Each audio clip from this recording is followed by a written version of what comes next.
Hi అండి. తెలుగు కథల ప్రపంచంకు స్వాగతం. ఇవాళ బాలమిత్ర తెలుగు కథల సంచిక నుంచి చందా అనే కథను వినేద్దామండి. వీరయ్య భార్య భారతమ్మకి దైవభక్తి ఎక్కువ.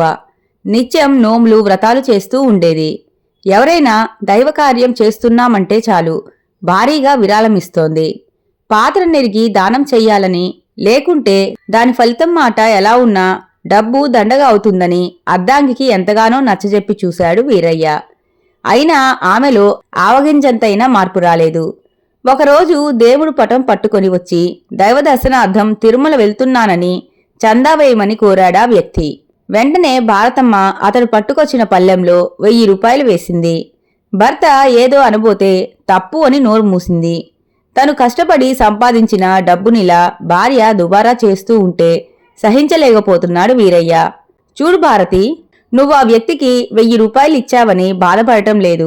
అయితే అతడు ఆ సొమ్ముని దుర్వినియోగం చేస్తాడేమోనన్నదే నా బాధ. అతడు తిరుమల వెళ్తాడంటే ఎందుకో నాకు నమ్మబుద్ధి కావటం లేదు. ఇక మీదట నన్ను అడగకుండా దానధర్మాలు చేయవద్దు అంటూ హితవు చెప్పాడు. భర్త మాటలకు భారతమ్మ ఊ అనలేదు ఆనలేదు. ఇలా ఉండగా ఓ రోజు వీరయ్య దంపతులు వీధి అరుగు మీద కూర్చొని కుటుంబ విషయాలు చర్చించుకుంటూ ఉండగా 3 అపరిచిత వ్యక్తులు వారి వద్దకొచ్చారు. వాళ్ల చేతుల్లో రసీదు పుస్తకాలున్నాయి. అయ్యా, మేము నెల్లూరులో సత్యనారాయణ స్వామివారి ఆలయం నిర్మించాలనుకుంటున్నాం. దాంతోపాటు యాత్రికుల సాకర్యార్థం సత్రం కూడా కట్టించాలని సంకల్పించాం. మీరు ఊళ్ళో ధనవంతులని తెలిసి మీ వద్దకు వచ్చాం. తోచినంత చందా వేసి ఈ దైవకార్యంలో పాలు పంచుకోండి అన్నాడు అత్యంత వినయంగా వచ్చిన వారిలో ఒకడు. వాళ్లు తలపెట్టిన ఈ బృహత్ కార్యంలో మనవంతు విరాళంగా ఓ 10,000 వేస్తే బావుంటుంది అన్నది భారతమ్మ. వీరయ్యకు రసీదు పుస్తకం ఇస్తూ ఆశగా చూశారు వచ్చినవాళ్లు. కొద్ది క్షణాలు ఆలోచించి, పిచ్చిదానే, వాళ్లు తలపెట్టిన ఈ మహోన్నతమైన కార్యానికి 10,000 ఇస్తే ఏం బావుంటుంది అన్నాడు వీరయ్య భార్యతో.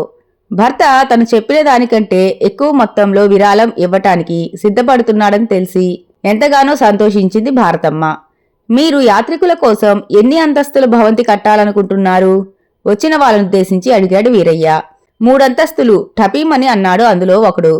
1 అంతస్తుకి ఎంత ఖర్చవుతుందని మీ అంచనా? తిరిగి అడిగాడు వీరయ్య. ఎంత లేదన్నా 2 లక్షలు అవుతుంది అన్నాడు మరొకడు. సరే, 3వ అంతస్తు కట్టించే బాధ్యత నేను తీసుకుంటాను అన్నాడు వీరయ్య. పెరిమిటి మాటలకు ఉప్పొంగిపోయింది భారతమ్మ. వెంటనే రసీదు పుస్తకం అందించాడు ఓ వ్యక్తి. నాకు డబ్బు ఇవ్వటానికి ఎటువంటి అభ్యంతరం లేదు. కాకపోతే మీరు వేసిన 2 అంతస్తులు చూశాక 3వ అంతస్తు పని నేను దగ్గర ఉండి పూర్తి చేస్తాను అన్నాడు వీరయ్య. ఆముదం తాగిన మొహాలు వేసుకుని వచ్చిన వాళ్లంతా మారు మాట్లాడకుండా వెళ్లిపోయారు. యాత్రికుల కోసం బస వాళ్ళింతవరకు కట్టనూ లేదు, వీరయ్య డబ్బు ఇవ్వనూ లేదు. కథ బాగుంది కదండి. మోసపోయే వాళ్ళుంటే మోసం చేసేవాళ్ళు ఉంటూనే ఉంటారు. ఇంతటితో కథ కంచికి మనం ఇంటికి. ఈ కథ గనక మీకు నచ్చినట్లయితే లైక్ చేసి, షేర్ చేసి, కామెంట్ చేసి మన ఛానల్కి సపోర్ట్ చేసేయండి ఫ్రెండ్స్. ఇక ఉంటానండి. By by.